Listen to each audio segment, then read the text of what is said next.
Hello everybody, আসসালামু আলাইকুম।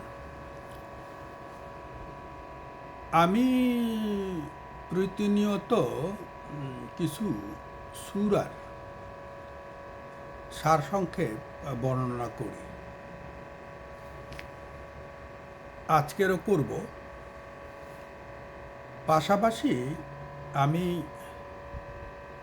আমাদের মুসলিমদের ইবাদত এবং খ্রিস্টান ভাইদের এবাদত নিয়ে দু একটা কথা বলব। তো উই বেঙ্গলি ইউটিউব চ্যানেল থেকে আপনাদের স্বাগত জানাচ্ছি। আমি রেজাউল। আমি ভাই বাংলা পড়া লোক, বিখ্যাত কোনো মাওলানা নই। তো আমার হয়তো কিছু ভুল ত্রুটি হতে পারে, আপনারা এটা ক্ষমা সুন্দর দৃষ্টিতে দেখবেন। আমার এটা আবার ভিন্ন আঙ্গিকে। অনেকে তো কোরআন তেলাওয়াত করে, অনুবাদ করে, এরকমের হাজার হাজার আপনি ইউটিউব, ফেসবুক পাবেন। তো আমি আমজনতার জন্য যারা বাংলায় লেখাপড়া করেছে, একটু কিউরিসিটি আছে এই সূরাগুলার সারসংক্ষেপ সম্পর্কে জানার, তাদের উদ্দেশ্যে আমি এই ধারাবাহিকভাবে এটা করছি। তো আজকের সূরা হলো সূরা আল ফুরকান। ইতিমধ্যে আমি 24টি সূরার সারসংক্ষেপ বর্ণনা করেছি। আজকের হলো সূরা আল ফুরকান, 25 নম্বর সূরা। তো এটায় 77টি আয়াত আছে। আমি ডিসক্রিপশনে এইটার বিস্তারিত ইংরেজিতে এবং বাংলায় দিব, এটা একটু কাইন্ডলি আপনারা দেখে নেবেন। আমি শুধুমাত্র কিছু একদম সংক্ষিপ্ত আকারে দু একটা কথা বলতে চাই। তো এইটা সূরা ফুরকান, এটা আবার কুরআনের অন্য একটা নামও ফুরকান। ফুরকান শব্দের অর্থ সত্য এবং মিথ্যার সত্যায়নকারী। High believe it. যখন কাফিররা আমাদের নবীকে নিয়ে একটু উপহাস করছিলেন, তখন আল্লাহ তাআলা এই সূরাটি নাজিল করেছেন এবং বলেছেন যে এই কোরআন হলো সত্য এবং মিথ্যার মধ্যে পার্থক্যকারী এবং এটা হলো সত্যায়নকারী এবং এটা অক্ষরে অক্ষরে সঠিক। তো আপনারা তো বিস্তারিত দেখে নেবেন। আর এখানে এই সূরার শেষ অংশে বলা আছে একজন মুসলিমের বৈশিষ্ট্য কি কি হবে। একজন মুসলিম হবে শান্তশিষ্ট, ভদ্র, তার আচরণ এবং ব্যবহার হবে উত্তম, সে আল্লাহর কাছে প্রতিনিয়ত ক্ষমা চাইবে, আল্লাহর কাছে ইবাদত করবে, বিশেষ করে রাতে।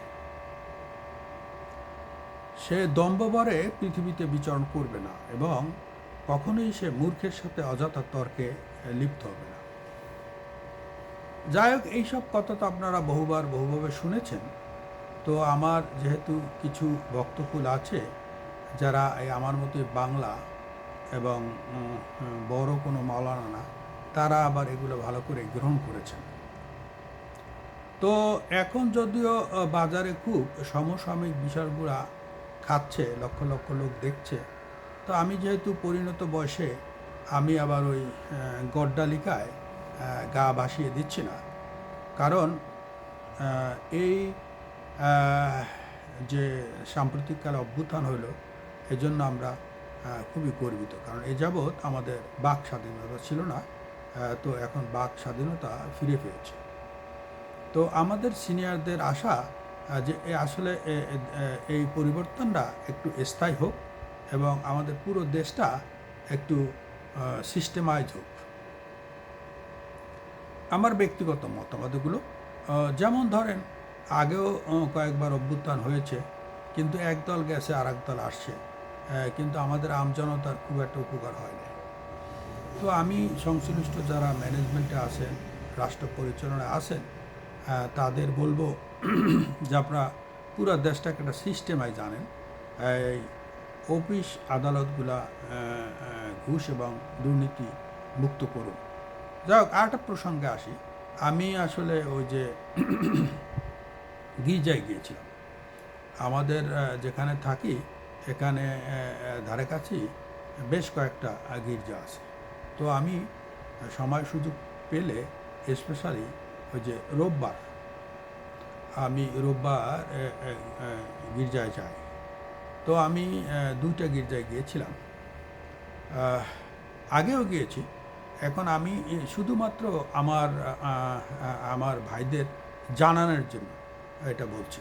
যেমন মনে করেন আমরা মসজিদে যে একটা সিস্টেমে নামাজ পড়ি, অর্থাৎ আমাদের নামাজে ফরজ, সুন্নাত বা নফল আছে, ওয়াজিব আছে।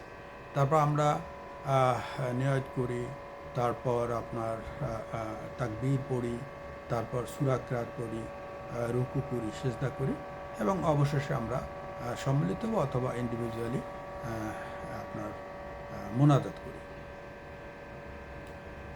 এবং বিশেষ করে আমরা জুম্মার দিনে, সাপ্তাহিক জুম্মার দিনে আমরা সবাই একত্রিত হই এবং 2 রাকাত ফরজ নামাজ পড়ি এবং অন্যান্য নামাজও পড়ি। আল্লাহর কাছে কায়মান বাক্যে আমরা কিছু ইবাদত বন্দেগী করি। অপরপক্ষে এই যে গির্জায় গেলাম, এই গির্জায় দেখলাম এরা কেউ কেউ ওই টুলুর উপরে হাঁটু গেড়ে বসে এরা একটু ইবাদত করে। আর দেখলাম এরা আবার সম্মিলিতভাবে দাঁড়িয়ে হাত উঁচু করে একটু ওই যে ঈশ্বর বা গডের কাছে গান করে, বড় ভলিউমে গান করে এবং ওই ভলিউমের সাথে সাথে তারা হাত তুলে মোনাজাত করে। আমি কাউকে কাঁদতেও দেখেছি। তবে এরা ওই জন্য আপনার ওই রুকু সিজদা করে না, ডিফারেন্স। আর আমরা আমাদের যেমন মনে করেন ড্রেস কোড আছে, হ্যাঁ, ড্রেস কোড আছে পুরুষদের জন্য, মেয়েদের জন্য, যা চমৎকার। এদের মনে হয় এই ব্যাপারে ড্রেস কোড নাই। আমি অবশ্য ঘাটাঘাটি করে দেখব বাইবেলে কোনো ড্রেস কোড আছে কি না। এরা ওই স্বাধীনভাবে অনেক ক্ষেত্রে যারা রাস্তাঘাটে যেভাবে চলাফেরা করে, আমি যেটা বুঝাতে চাচ্ছি তো আপনারা বুঝছেন, ঠিক ওইভাবেই আপনার ওই গির্জা অ্যাটেন্ড করে। অবশ্য যে পাস্তর বা যিনি হেড অথবা আমরা পাদ্রী বলি, এরা অনেক সময় মিনিস্টারও বলে। তো এরা অবশ্য ড্রেস আপ থাকে, চমৎকার ড্রেস আপ থাকে। আমি সবাইকে সম্মানের সাথেই বলছি। তো আমার কাছে যেটা ব্যক্তিগতভাবে মনে হয় সেটা হলো, আমরা তো সকলেই খ্রিস্টান, মুসলিম, হিন্দু, জিউ, সবই আল্লাহর সৃষ্টি।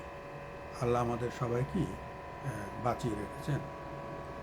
তো আল্লাহ তাআলা তো অনেক অনেক বড়, তার বিশালত্ব কল্পনার অতীত।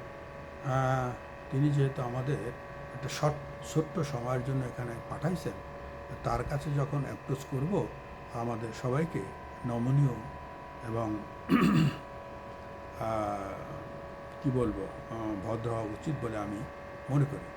আমি কিন্তু একথা দিয়ে বলছি না, কাউকে খাটোও করছি না, কারণ তাদের এই কোরআন শরীফ বলা আছে, তোমাদের নিকটতম সজ্জন হলো খ্রিস্টান। হ্যাঁ, ওদের যাই হোক না কেন, ওদের বিহেভ, ওদের আন্তরিকতা, ওদের অনেক কিছুই চমৎকার। আমি যে গির্জায় গিয়েছি সেখানে আমাকে যথেষ্ট আপ্যায়ন করেছে এবং ওরা কিন্তু এই রোববার বিশেষ করে এরা কিন্তু ওই খাওয়া দাওয়ার ব্যবস্থা করে এবং তারা কখনই আমাকে ডিজানার করে না। হ্যাঁ, তো যাই হোক, আমি আসলে গির্জা যাই জানার উদ্দেশ্যে, শোনার উদ্দেশ্যে। তো যাই হোক, অনেক কিছু বললাম, হয়তো এলোমেলোও কিছু হয়ে গেছে, রাজনীতিও কিছু ঢুকে গেছে, কিন্তু আমি কোনো রাজনীতির লোক না। ভুল ত্রুটি আপনারা ক্ষমা করবেন। Hello my dear friends, Hindus, Christian, Jews, most welcome to my channel, We Bengali. Today I describe about Surah Al-Furqan. in English and Bengali. You all invited to watch my video as well as my descriptions regarding this surah. If any mistake, please comment on my comment section. Most welcome everybody to comment. Stay fine. Thank you everybody. Khuda Hafiz.